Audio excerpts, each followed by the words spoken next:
পরিবারের আর্থিক সচ্ছলতা ফেরাতে সৌদি আরবে পাড়ি দিয়েছেন কয়েক লাখ বাংলাদেশি। হাড়ভাঙা পরিশ্রম করে রেমিটেন্স পাঠিয়ে দেশের অর্থনীতির চাকা সচল রাখছেন তারা। মডেল সৌদি আরব গড়ার লক্ষ্যে কাজ করছে দেশটির যুবরাজ মোহাম্মদ বিন সালমান। ফলে বিভিন্ন দেশের অভিবাসীদের পাশাপাশি নিজের নামে ব্যবসা করার সুযোগ করে দিয়েছেন সৌদি যুবরাজ।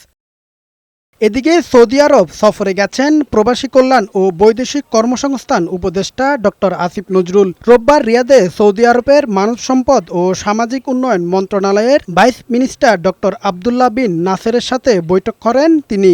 এ সময় বাংলাদেশ থেকে আরও কর্মী নিতে সৌদি সরকারের প্রতি আহ্বান জানান আসিফ নজরুল। দক্ষ কর্মী বাড়াতে প্রশিক্ষণ কেন্দ্রে কারিগরি ও ভাষাগত দক্ষতার জন্য সৌদি সরকারের সহায়তা চান তিনি।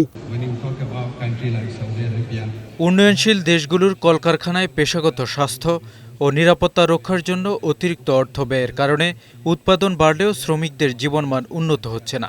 এই লক্ষ্য বাস্তবায়নে কারিগরি জ্ঞান ও দক্ষতার মাধ্যমে টেকসই কর্মসংস্থানের নিশ্চিতে কাজ করছে সরকার।